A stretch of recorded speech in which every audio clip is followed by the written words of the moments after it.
আল্লাহ রাব্বুল আলামিন বলেন, হে নারীরা, দুনিয়ার নারী তোমরা যারা আছো শোনো, ঘর থেকে যখন তোমরা বের হবে অবশ্যই পর্দা করে বের হবে।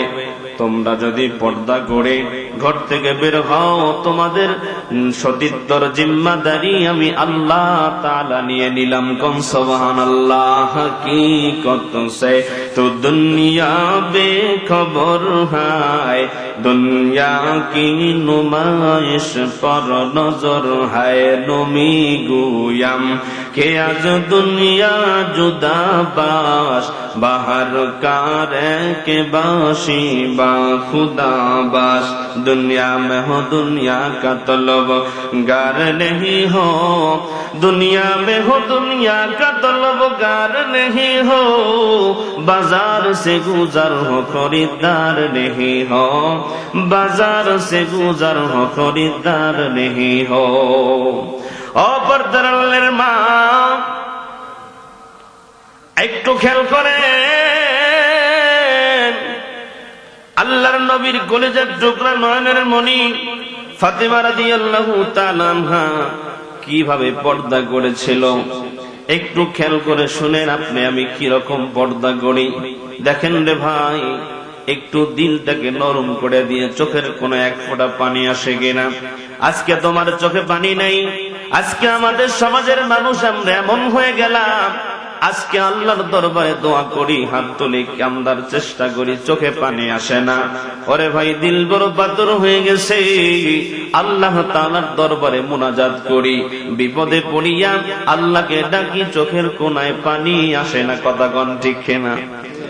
এই জন্য ভাইরা আমার, যখন কিনা আল্লাহ রাব্বুল আলামিন আমাদেরকে মাহফিল ময়দানে এসে বসার সুযোগ করে দিয়েছেন, একটু চিন্তা ফিকির করেন, দিলটারে নরম করেন। এখান থেকে আল্লাহ রাব্বুল আলামিন যেন আমাদের জিন্দেগীর গুনাহগুলোকে মাফ করায়া, আল্লাহ তাআলা নিষ্পাপ বানায়া আমাদেরকে ঘরে ফিরায় নেয়। জোরে বলি আল্লাহুম্মা আমিন। আর জোরে কোন আল্লাহুম্মা আমিন। ও পর্দার মা, আল্লাহর নবীর কন্যা মা ফাতেমা রাদিয়াল্লাহু তাআলা আনহা খেয়াল করেন, একদিন অসুস্থ অবস্থায় বিছানার মধ্যে শুয়ে আছেন। তার স্বামীকে ডাক দিয়ে হযরত আলীকে ডেকে ডেকে বলেন, ও আমার প্রাণের স্বামী, আপনার কাছে জীবদ্দশায় কোনো কিছু চাই নাই। একটু খেয়াল করেন, ও স্বামী, আপনার কাছে তেমন কোনো আমার ইচ্ছাও নাই। দুনিয়ার জমিনে যতদিন আপনার ঘর করেছি, সংসার করেছি, আপনার কাছে তেমন কিছু আমি ফাতেমা চাই না। ও প্রাণের স্বামী, আপনার কাছে শেষ পর্যায়ে আসিয়া আমি অসুস্থ হয়ে পড়েছি, আমার বুঝতে বাকি নাই, আমি দুনিয়ার জমিন থেকে বিদায় হয়ে যাব। ও প্রাণের স্বামী, আপনার কাছে একটা আবদার করি। এবার হযরতে আলী ডেকে বলেন, ফাতেমা, কি আবদার তুমি বলো। আমার কাছে আজ পর্যন্ত তেমন আবদার তুমি করো নাই, আমি তোমার আবদার পূরণ করব। হযরতে আলী রাদিয়াল্লাহু তাআলা আনহুকে ফাতেমা ডেকে বলেন, ও আমার প্রাণের স্বামী, আপনার কাছে তেমন কোনো আমার আবদার নাই, একটাই আবদার, সেটা হলো আল্লাহ রাব্বুল আলামিন আমার হায়াত যখন শেষ করে দিবে, আজরাইল আসিয়া যখন কিনা আজরাইল আসিয়া আমার জানটা কবজ করে নিয়ে যাবে, ও আমার প্রাণের স্বামী, আমি রাত্রিবেলা যদি ইন্তেকাল করি, তো আমার লাশটা রাত্রিবেলায় দাফন করে দিবে। সকাল হওয়ার জন্য স্বামী আপনি অপেক্ষা করবেন না। হযরতে আলী ডেকে বলেন, ফাতেমা, কেন কেন সকাল হওয়ার জন্য অপেক্ষা কেন করব না, বলো তার কারণটা কি। ফাতেমা ডেকে বলেন, কি। ও পর্দার মা, কানটা একটু খানা করে শোনো। হযরতে মা ফাতেমা রাদিয়াল্লাহু তাআলা আনহা ডেকে বলেন, স্বামী আমার জন্য যদি আপনি সকাল পর্যন্ত অপেক্ষা করেন, তো সকালবেলা দিনের বেলা যখন আপনি আমার শরীরের মধ্যে কাফনের কাপড় দিয়া দুই দিক দিয়া টান দিয়া প্যাঁচ মারিয়া যখন আপনি আমাকে খাটের উপরে অথবা একটা চৌকির উপরে সোজা করে শোয়াবেন, তখন তো আমার শরীরটা বোঝা যাবে আমি লম্বা ছিলাম নাকি বেটে ছিলাম, আমি দেখতে চিকন ছিলাম নাকি দেখতে আমি মোটা ছিলাম। অপরতরালের মা,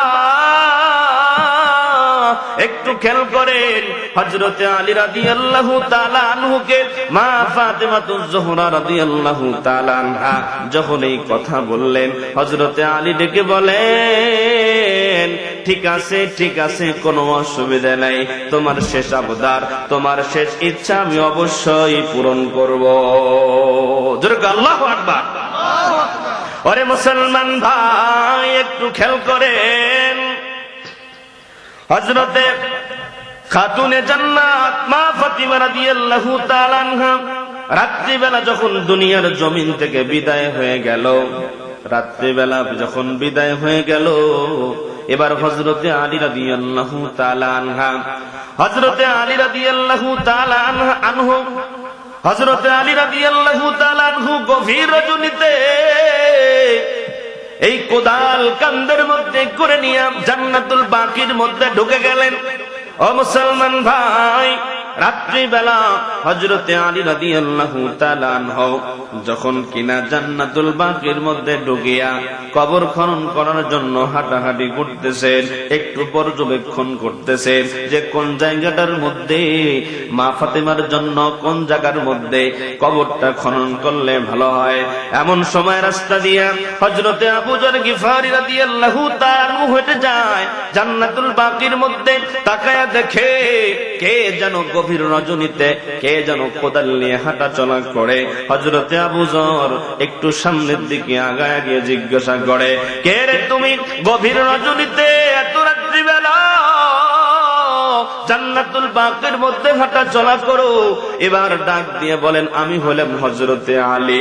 ওরে মুসলমান ভাই, যখন কিনা হযরত আলীর নামটা শুনেছে, আবু যর দৌড় দিয়া হযরতে আলী রাদিয়াল্লাহু তাআলা আনহুর কাছে চলে গেছে। ডাক দিয়ে বলেন, ও আলী, এত রাত্রিবেলা গভীর রজনীতে জান্নাতুল বাকির মধ্যে আপনি কি করতেছেন গো আলী? আলী, আবু যর, একটু ভালো করে শোনো, আমার কলিজার টুকরা স্ত্রী খাতুনে জান্নাত ফাতেমা দুনিয়ার জমিনে নাই, দুনিয়ার জমিন থেকে বিদায় হয়ে গেছে। হযরতে আবু যর ডেকে বলে, আলী,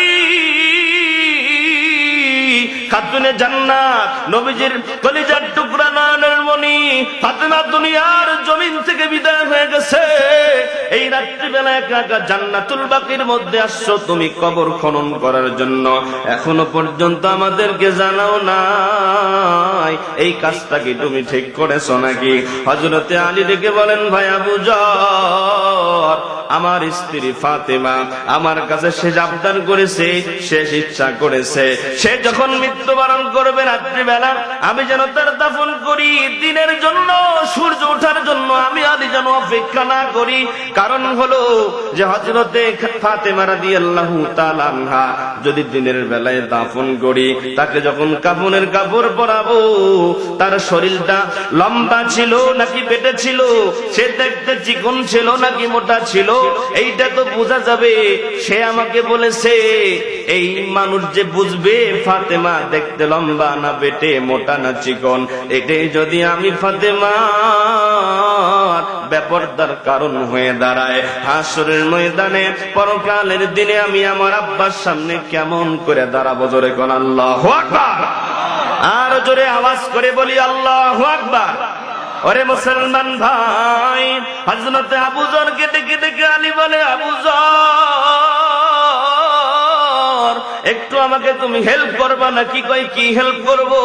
কয়, আমি আলী রাদিয়াল্লাহু তাআলা আনহু যুদ্ধের ময়দানে হাত থেকে যখন ঢাল পড়ে গেছিল, আমি আলী রাদিয়াল্লাহু তাআলা আনহু লোহার দরওয়াজা বাম হাতে নিয়া এই হাতের মধ্যে আমি তরবারি নিয়ে যুদ্ধ পরিচালনা করেছি।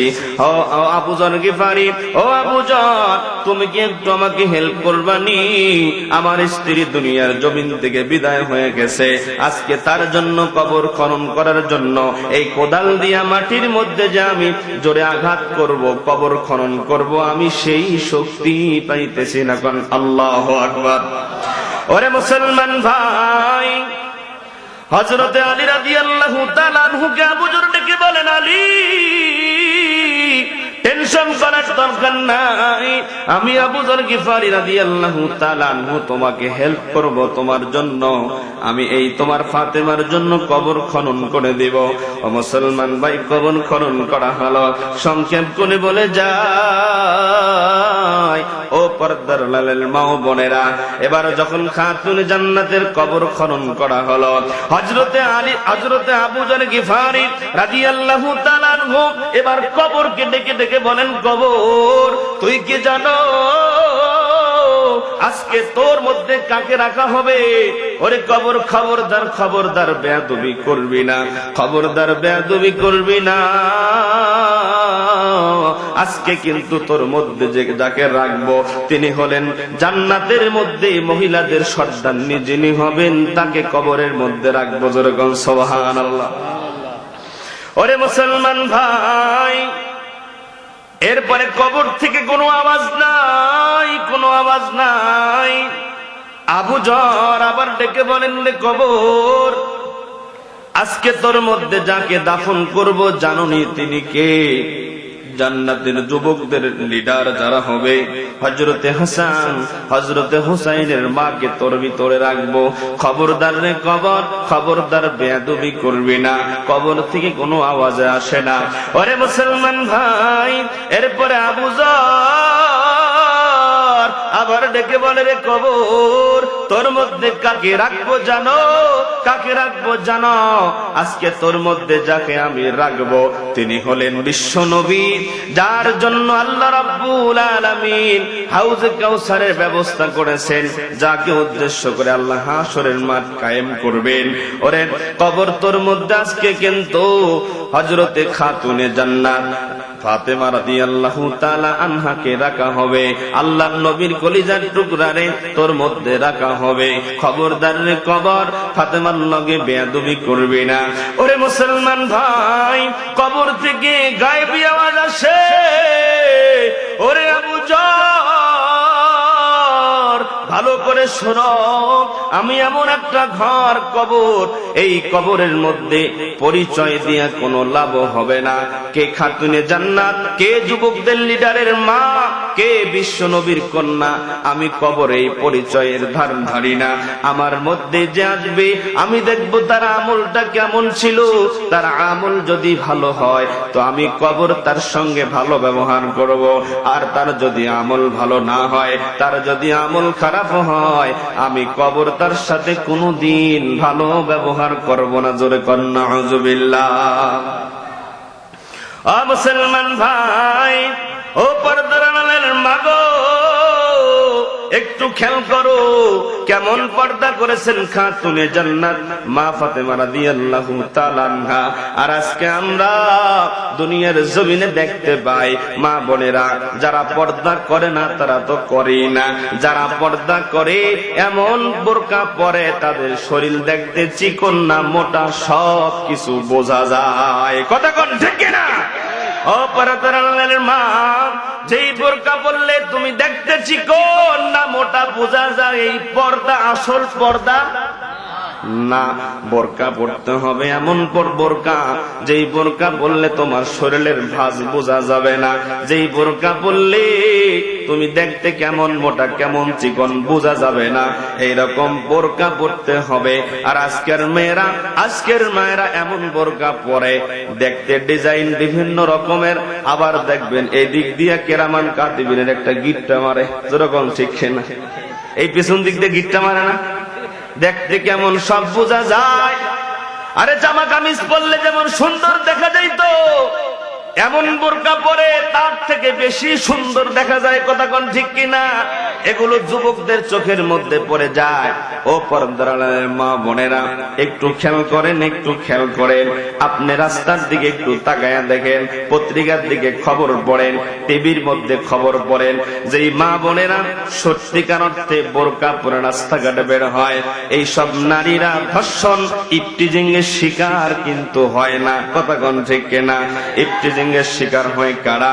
ইফটিজিং এর শিকার হয় তারা যারা বেপরদা অবস্থা অবস্থায়, অর্ধ উলঙ্গ অবস্থায় ওই টাইট ফিট বোরকা পরিয়া, মুখটা সুন্দর করে মেকআপ করিয়া, মুখটাকে খুলে রেখে তাদের দেহের সৌন্দর্য প্রকাশ করিয়া যখন রাস্তাঘাটে, পার্কের আড়ালে বিভিন্ন জায়গায় গিয়া ঘোরাফেরা করে, এই যুবকগুলো যখন দেখে তখন তাদের সঙ্গে এই অবৈধ আচরণ করে। কথা কোন ঠিক কিনা?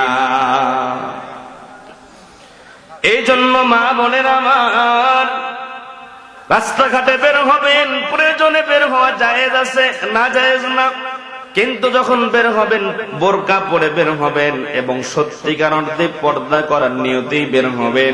আজকে অধিকাংশ মহিলারা যেই বোরকা পরে, এই বোরকাগুলো পর্দার জন্য পরে না, আরো পরে হলো ফ্যাশনের জন্য। কথা কোন ঠিক কিনা? ফ্যাশনের জন্য পড়লে তো সওয়াব হবে না, ফ্যাশনের জন্য বললে তো পর্দা করা হলো না। টাইট ফিট বোরকা পরে, টাইট ফিট কারে কয়? কয় টাইট না হইলে ফিট হয় না, আর ফিট না হইলে টাইট হয় না। কথা কোন ঠিক না? পর্দা নামের বোরকা পরে, পর্দা কিন্তু করে না। সত্য কথা বলছি আমি, রাগ তো কেহ কইরো না, ঠিক কিনা? জোরে বলে। আরে মুসলমান ভাই, সংক্ষেপ করে বলে যাই, কথাগুলো খেয়াল করেন। ও পর্দার মা বোনেরা, সাজসজ্জা করবেন, সাজসজ্জা করা তো হারাম নয়, সাজসজ্জা করবেন হারাম নয়, তবে এই সাজসজ্জার কিছু বিধিবিধান আছে না নাই? এমন 4টা সাজসজ্জার কথা বলবো, যে এই 4টা সাজসজ্জা ইসলামে নিষেধ। কয়টা? এই 4টা নিষেধ সম্পর্কে জানার দরকার আছে না নাই?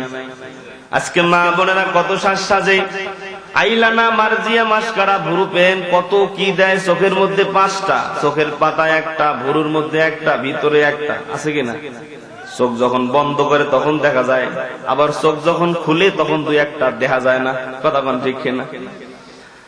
আরে মুসলমান ভাই, 4 ধরনের সাজসজ্জা ইসলামে মা বোনদের জন্য নিষেধ। কয় ধরনের? আরো জোরে বলেন, কয় ধরনের? 4 ধরনের সাজসজ্জা নিষেধ। এখন এখানে একটা কথা বলে যাই, চিকন কথা, সেটা হলো আপনার ঘরে আপনার বিবি, আপনার ঘরে আপনার কন্যা যে পর্দা করে না, এই জন্য দায়ী কি শুধু মা বোন, নাকি আমরা পুরুষদেরও দোষ আছে? কথা কন না কে? আরে ভাই, নতুন বিয়ে করেছে যুবকের বউটা একটু দেখতে সুন্দর, পাড়ার মধ্যে দেখতে সুন্দর, ভালো, ও দিশি বানায় বউ রাখবে কোথায়? কথা কোন ঠিক না? দেখবেন দাওয়াত খাইতে যাবে, বিয়ের অনুষ্ঠান, 1 ঘন্টা আগে সাজগোজ করে নিয়ে রাস্তা দিয়ে খালি হাঁটে। কথা কোন ঠিক না? আর দাওয়াত আরো 1 ঘন্টা পরে সাজগোজ করিয়া তার দেহ মানুষের সামনে প্রদর্শন করার জন্য 1 ঘন্টা আগেই রাস্তায় বের হয়ে ঘোরাফেরা করে। কথা কোন ঠিক না? আরে মুসলমান নওজোয়ান যুবক, তুমি বিয়ে করলা, এই নারী তোমার জন্য হালাল, তো তোমার স্ত্রীকে আরেকজন দেখে চোখের স্বাদ মিঠায়, এর জন্য তুমি 1 নাম্বার দায়ী। কথা কোন ঠিক না? আরে মুসলমান ভাই, আজকে মুসলমান যুবকেরা এই প্রতিজ্ঞাবদ্ধ যদি হইতো যে বিয়ার পরে আমার ঘরে আসিয়া বোরকা যদি না পড়ো, পর্দা যদি না করো, বিয়া করব না, হরতাল 144 ধারা, ঠিক কিনা? জোরে বলে। আজকে মাহফিলে 144 ধারা জারি হয় কি হয় না? উত্তরবঙ্গে সব মাহফিল বন্ধ করে দিয়েছে সোনার ছেলেরা। যেরকম সুবহানাল্লাহ। আরে মুসলমান ভাই, খারাপ কাজে বাধা নাই, সিনেমা হলে বাধা নাই, বিনোদন পার্কে বাধা নাই, হাট বাজারে বাধা নাই, দলীয় সম্মেলনে বাধা নাই, শুধু বাধা হলো কোরআনের মাহফিলে। কথা কোন ঠিক না? হে মুসলমান ভাই, কান খাড়া করে কথা শুনেন। ভালো কাজ করে ভালো মানুষ, আর ভালো কাজে বাধা দেয় যারা খারাপ মানুষ। কথা কোন ঠিক না? ওই মুসলমান ভাই, হাতে ধরে পায়ে পড়ে বলে যায়, কেউ রাগ করবেন না, কেউ রাগ করবেন না। আজকে আপনার ঘরে আপনার বোন, আপনার স্ত্রী পর্দা করে না, আপনি তো পর্দার কথা কোনোদিন বলেনি নেই। কথা কোন ঠিক না? নওজোয়ান যুবক, তুমি বিয়ে করেছ, তোমার বন্ধু বান্ধব চাকরির কারণে বিয়ের দিন আসতে পারে নাই, দেখবেন যারা বাকি থাকে তাদেরকে আবার দাওয়াত দেয় কি দেয় না? দাওয়াত দেওয়ার পরে তো দেখবেন স্ত্রীকে সুন্দর সুন্দর কাপড় পরতে বলে, সুন্দর সাজগোজ করতে বলে, ভালো মন্দ রান্না করতে বলে। সব রান্না করিয়া ডাইনিং টেবিলে সাজায়া গোছায়া এবার স্ত্রীকে বলে তুমি পরিবেশন করো। বন্ধুরা ওর বউরে দেখে আর মজা করে করে মুরগির রাঁধছি ভাই। কথা কন ঠিক কিনা? কথা বলেন, কথা বলেন। হে নওজোয়ান যুবক, তোমার স্ত্রী দুনিয়ার জমিনে পর্দা করে নাই কেন? তুমি পর্দার কথা বলো নাই। হাসরের ময়দানে পরকালের দিনে দায়িত্বশীলদেরকে যে আল্লাহ জিজ্ঞাসা করবে দায়িত্ব সম্পর্কে, ওই দিন তুমি আটকে যাবে। তোমার স্ত্রী তোমার নামে আল্লাহ তাআলার কাছে মামলা দিয়ে বলবে, ওগো দয়ার মালিক আল্লাহ, আমার স্বামী তো আমারে পর্দার জন্য চাপ দেয় নাই।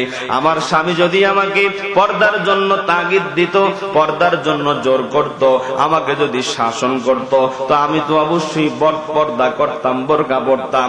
অতএব আমার স্বামী যখন দুনিয়ার জমিনে আমাকে পর্দার জন্য আদেশ করেন নাই, পর্দার কথা বলেন নাই, কোনদিন বোরকা কিনে দেয় না, ওগো দয়ার মালিক আল্লাহ, আমি কি জন্য জাহান্নামে যাব? আমি তো তার অধীনে ছিলাম। সে যদি চাইতো যেভাবে ইচ্ছা সেভাবে আমাকে চালাইতে পারত। অতএব আমার স্বামী আমারে চালায় নাই। অতএব আমার স্বামীরে নিয়ে আসেন, আমার স্বামীরে ছাড়া আমি জাহান্নামে যাব না। জোরে কর নাউজুবিল্লাহ। অপরধরনের মা বোনেরা, 4 ধরনের সাজসজ্জা ইসলামে নিষেধ। 1 নাম্বার হলো নূপুর বা ঘুঙ্গুর। অনেক মেয়েরা পরে কি পরে না? এদিকে তাকান, এদিকে তাকান, এদিকে তাকান। রাস্তা দিয়ে খালি মানুষ যায় আর আসে, আমার শ্রোতারা খালি মানুষের সাথে কথা কয়। জোরে কোন সুবহানাল্লাহ। আয় আয় আয়। আরে মুসলমান ভাই, আমার দিকে এদিকে কান খাড়া করেন, এদিকে। আপনার এমনি মানুষ কম, আবার যদি এদিকে ওদিকে করেন মনোযোগ নষ্ট হয়ে যায়। এমনি তো মনোযোগ এদিকে যায়, খালি এদিক তো খালি মাইকলা। আরে মুসলমান ভাই, 4 ধরনের সাজসজ্জা ইসলামে নিষেধ। তার মধ্যে 1 নাম্বার হলো নূপুর বা ঘুঙ্গুর। অনেক মা বোনেরা নূপুর পড়ে, অনেক মা বোনেরা ঘুঙ্গুর পড়ে। যেই ঘুঙ্গুরের মধ্যে আওয়াজ হয়, শব্দ হয়, শব্দযুক্ত ঘুঙ্গুর পরা ইসলামী নিষেধ। আল্লাহর নবী সরকারে তো আলম নবী বলেন, এই যে ঘুঙ্গুরের এই কথা বলে কি আজব। আরে মুসলমান ভাই, আল্লাহর নবী সরকারে তো আলম নবী বলেন যে এই যে ঘুঙ্গুরের যে আওয়াজ আছে, বাদ্য আছে, এটা হলো শয়তানের বাদ্যযন্ত্র। জোরে কর নাউজুবিল্লাহ। আরে মুসলমান, আল্লাহর নবী বলেন, খবরদার খবরদার, বাদ্যযন্ত্র তোমরা বাজাবা না। বাদ্যযন্ত্রের ইসলামী নিষেধ। আজকে আমাদের সমাজে অনেক দরবার আছে, আশেপাশেও দরবার আছে, ওদের বাদ্যযন্ত্র ছাড়া ওদের মজমাই জমে না। কথা কন ঠিক কিনা? সারা রাত বাদ্য বাজায়, ঢোল বাজায়, গান করে, আর কয় যে ইসলামের কোথাও নেই যে গান বাজনা এগুলো হারাম। বলে কি বলে না? বিশাল বড় বড় মুফতি সাহেব আছে না নাই? ওরে মুসলমান ভাই, দুনিয়ার জমিনে তুমি ঢোলের বাড়িকে ইবাদত মনে করলা, ইবাদত মনে করিয়ে করলা, ময়রা দেখো তোমার শরীরে ঢোল বানায় কানা ফেরেশতা কেমনে বাইরে। কথা কোন ঠিক কিনা? মুসলমান ভাই, ইসলামে গান বাজনা, গান জায়েজ কিন্তু বাজনা হারাম। কি মুসলমান ভাইরা আমার ভালো করে বুঝেন, ইসলামে গান জায়েজ। যেই গানের কথা ভালো সেই গান জায়েজ। মনির খানের গান আছে, মায়ের 1 ধার দুধের দাম, কাঠিয়া গায়ের চাপ, পাগল বানাইলেও ঋণের শোধ হবে না, এমন দরদি ভবে কেউ হবে না আমার মা গো। ঠিক কিনা? এমন দরদি ভবে কেউ হবে না আমার মা গো। ঠিক কিনা? মায়ে ধরিয়া জঠরে, মায়ে ধরিয়া জঠরে, কত কষ্ট করে 10 মাস 10 দিন পরে পেল বেদনা, এমন দরদি ভবে কেউ হবে না আমার মা গো। ঠিক কিনা? জোরে বলে। কথা কত সুন্দর, এটা জায়েজ, এটা হালাল। কিন্তু এটার সঙ্গে যখনই ঢোল বাজনা লাগবে তখনই হালালটা কি হবে? হারাম। ওরে মুসলমান ভাই, আজকে আমরা বিয়ার অনুষ্ঠান করি, বিয়া জায়েজ না না জায়েজ? বিয়াটা সুন্নত কাজ, ভালো কাজ, কিন্তু এই বিয়ার অনুষ্ঠানেও আজকে হলুদ সন্ধ্যা করে, আজকে হলুদের অনুষ্ঠান করিয়া আজকে মুসলমানের বাচ্চারা গান বাজনা ছাড়া বিয়া করে না। কতক্ষণ ঠিক না? এটা ছিল ইবাদত, বিয়া করা ছিল সুন্নত। এই ইবাদত, এই সুন্নত কাজটারে গান বাজনার মাধ্যমে এটাকেও তুমি হারাম বানায় আনিলা। কতক্ষণ ঠিক না? মুসলমান ভাই, তো ইসলামে গান যায়, যে গানের কথা ভালো, ঠিক কিনা বলেন?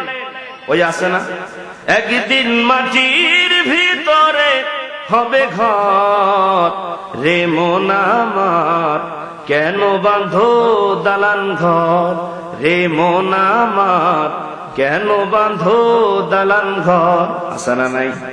ওরে মুসলমান ভাই, কথাগুলো ভালো, কিন্তু এটার সঙ্গে যখনই গান বাজনা লাগবে তখনই এটা হারাম হয়ে যাবে। কথাগণ ঠিক কেনা?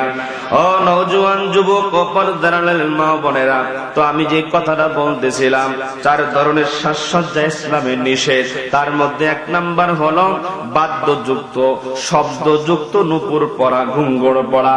2 নাম্বার হলো কপালে টিপ পরা। কি পরা? কপালে টিপ মা বোনেরা পরে নাকি পড়ে না? আরে মুসলমান ভাই, টিপ আসলো কোত্থেকে? খেয়াল করেন,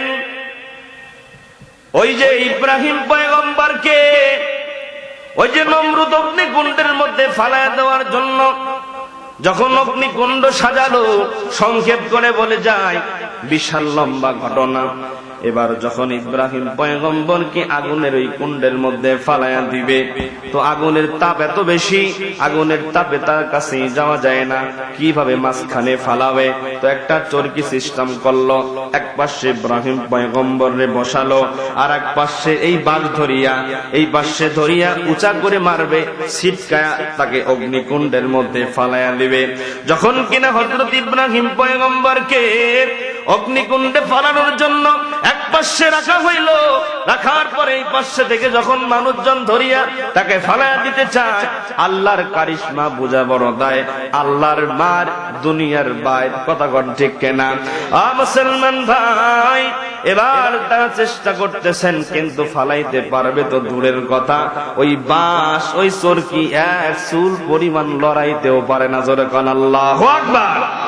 ওরে ভাই, চেষ্টা করলো, বহুত চেষ্টা করলো, ফালাইতে পারল না।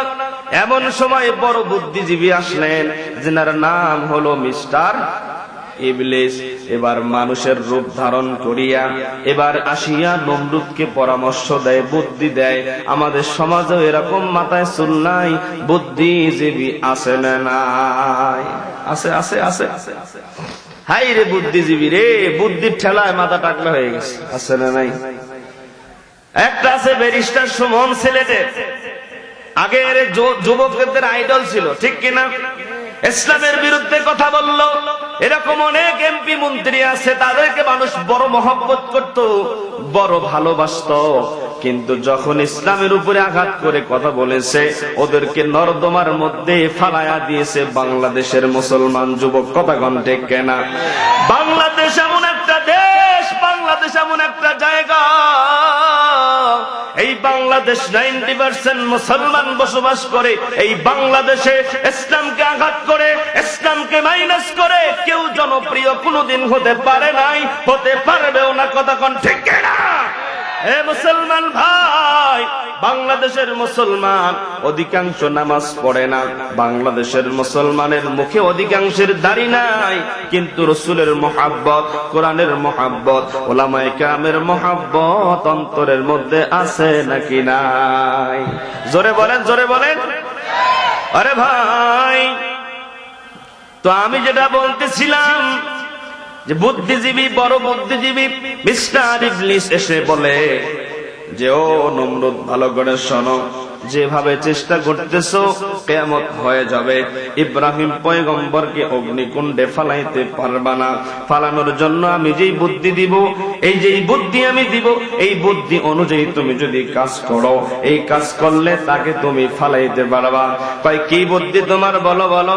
এবার ইবলিস ডাক দিয়ে বলে, ওরে নমরুদ শোনো, যে তুমি এই জায়গায় 100-200 মানুষ নিয়া ইব্রাহিম পয়গম্বরকে আগুনের মধ্যে ফালানোর জন্য চেষ্টা করতেছো, আর ইব্রাহিম পয়গম্বর যেই পাশে বসে আছেন ওই পাশে হাজারো হাজার লক্ষ লক্ষ ফেরেশতা তাকে ধরে আছে। যেরকম সুবহানাল্লাহ। ওরে ভাই, এবার মিস্টার ইবলিস বুদ্ধি দিল, এই জায়গায় বেশ্যা নারীদেরকে নিয়ে নারীদের সঙ্গে পুরুষদের যৌনচার শুরু করে দেন, এই জায়গায় অবৈধ কাজ শুরু করে দেন, নাচানাচি করান, গান বাজনার আয়োজন করেন, অর্থাৎ জায়গাটারে নাপাক বানায় দেন।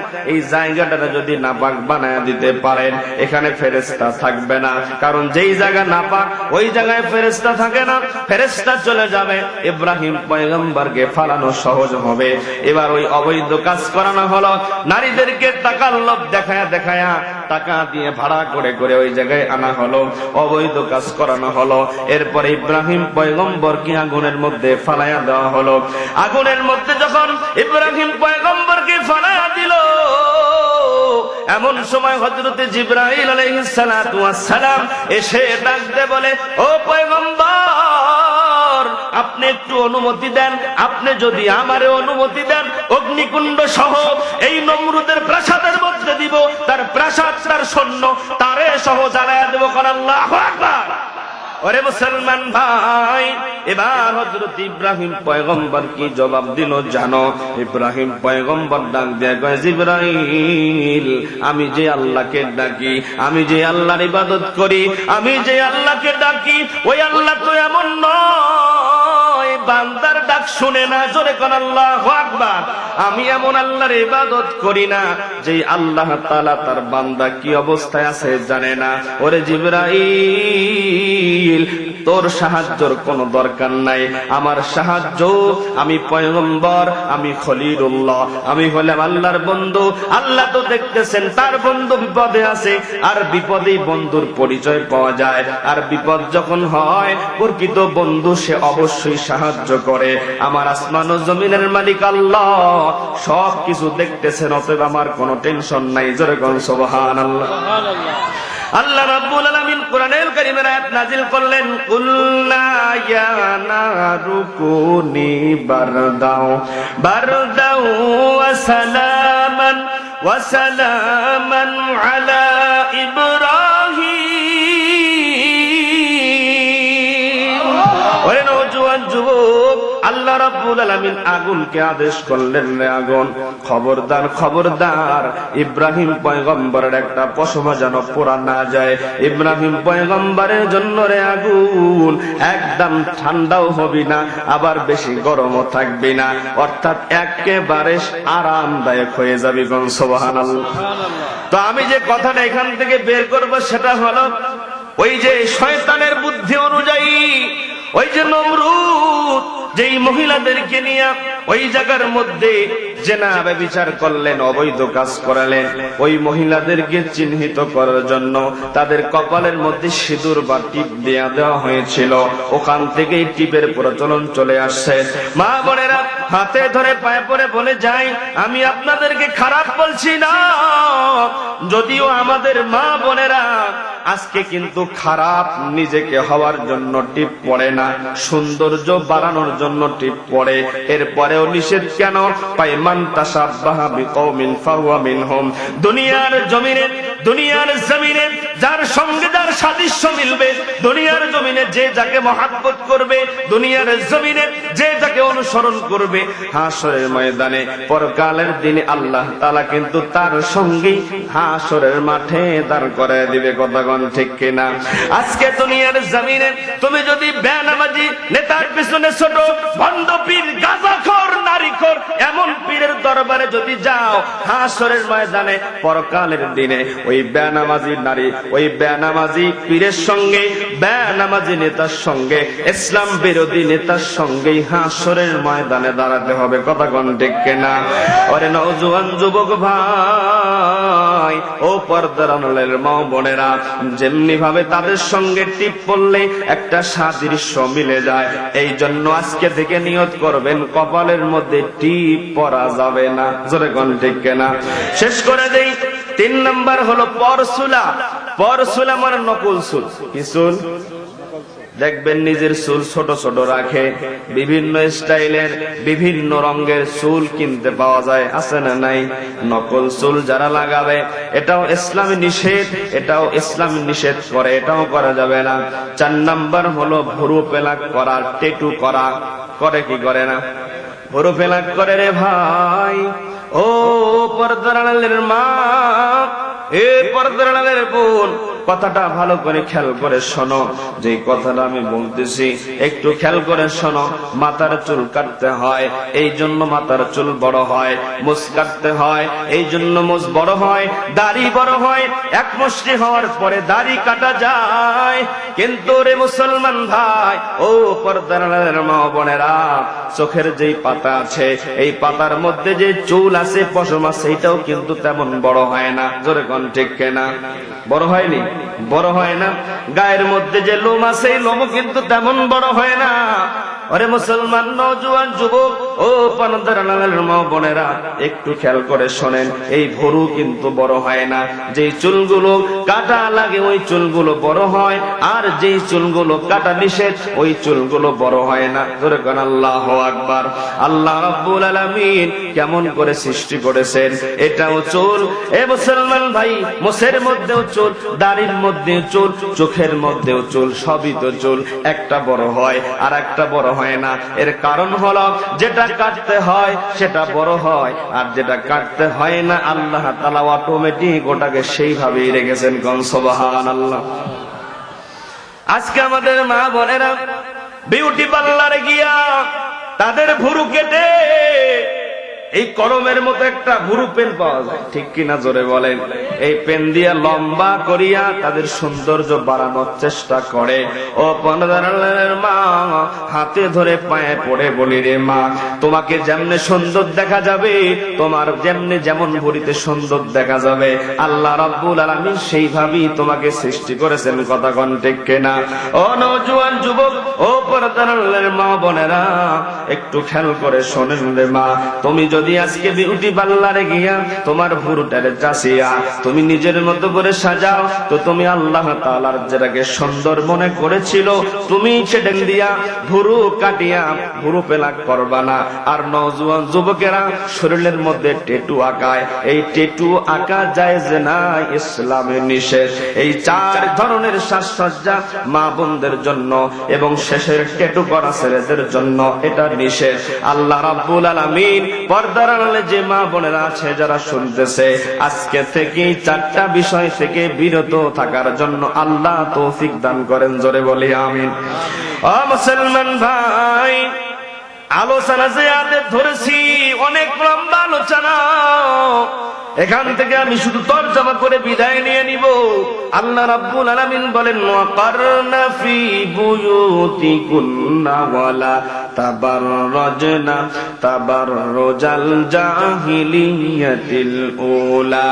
আল্লাহ রাব্বুল আলামিন বলেন, হে নারীরা, ঘরের মধ্যে অবস্থান করো, কিন্তু ঘর থেকে যদি বের হওয়ার দরকার হয় ঘর থেকে বের হবে, কিন্তু খবরদার খবরদার জাহিলি যুগের মেয়েদের মতো অর্ধ উলঙ্গ অবস্থায় ঘর থেকে বের হবা না। এরপরে আল্লাহ তাআলা বলেন, ওয়াকিমনাস সালাত, নামাজ কায়েম করো, ওয়াতিনাজ যাকাত, যাকাত আদায় করো। ও পর্দার আড়ালের মা বোনেরা, এরপর আল্লাহ তাআলা বলেন, ওয়াতিনাল্লাহ ওয়া রাসূলা, আল্লাহ এবং রাসূলের ইতায়াত করো, অনুসরণ করো। এই কাজগুলো দুনিয়ার জমিনে কোন নর নারী যদি করতে পারে, হাসরের ময়দানে পরকালের দিনে আল্লাহ রাব্বুল আলামিন খুশি হইয়া ওই বান্দা বান্দিকে জান্নাত দ্বারা খুশি করে দিবেন। সুবহানাল্লাহ। আর মুসলমান ভাই, কত গুনাহ করেছো, আখিরি মুনাজাত করে আল্লাহর কাছে তওবা করে এখান থেকে নিষ্পাপ হয়ে যাইবারে ভাই, কে কখন দুনিয়ার জমিন থেকে বিদায় হব দুনিয়ার জমিনে কেউ জানে না, কেউ জানে না, কেউ জানে না। কবরের একটু চিন্তা করো, ওই জান্নাত জাহান্নাম নিয়ে একটু চিন্তা করো। ওই জাহান্নামে যদি যাও, জাহান্নামের আযাব, জাহান্নামের আগুন কেমন করে সহ্য করবা? ওই কবরের মধ্যে কেমনে থাকবা রে ভাই? কত নওজোয়ান যুবক তোমার সামনে দুনিয়ার জমিন থেকে বিদায় হয়ে গেল। এরপর তুমি চিন্তা করতেছো আমি তো মাত্র যুবতী, আমি কি এখনই দুনিয়ার জমিন থেকে বিদায় হব নাকি? ডাইনে তাকাও, বামে তাকাও, তোমার মতো কত যুবতী বোন দুনিয়ার জমিন থেকে বিদায় হয়ে গেল। ওই কবরে কেমনে থাকবা? কবরে যেই কবরে আলো নাই, যেই কবরে বাতি নাই, যেই কবরে সাথী নাই, ডানে তাকাইবা ডানে মাটি, বামে তাকাইবা বামে মাটি, সামনে তাকাইবা সামনে মাটি, উপরে তাকাইবা যেদিকে তাকাইবা মাটি আর মাটি। ওরে মুসলমান ভাই, ওই কবরের মধ্যে কেমন করে থাকবা? ওই কবরের মধ্যে যেন ভালো থাকতে পারো, এই চিন্তা, এই ফিকির আজকে এই মাহফিল থেকে নিয়ে যাও। এই চিন্তা তোমার অন্তরের মধ্যে, তোমার মাথার মধ্যে যদি ঢুকাইতে পারো, আমি এতটুকু বলতে পারি যে এই বান্দার অন্তরে মরণের ভয় থাকবে, মরণকে স্মরণ করবে, কবরের ভয় থাকবে। ওই বান্দাটা কোনোদিন আল্লাহ বিরোধী, রসুল বিরোধী কোনো গুনাহ করতে পারে না, ঠিক কিনা? মুসলমান ভাইরা আমার, যে আলোচনা করলাম আল্লাহ রাব্বুল আলামিন আমাদের উপরে আলোচনা যেটা হলো আল্লাহ তাআলা আমল করার তৌফিক দান করেন। ওয়া মা আলাইনা ইল্লাল বালাগ। এই বলে বিদায় নিচ্ছি। আসসালামু আলাইকুম।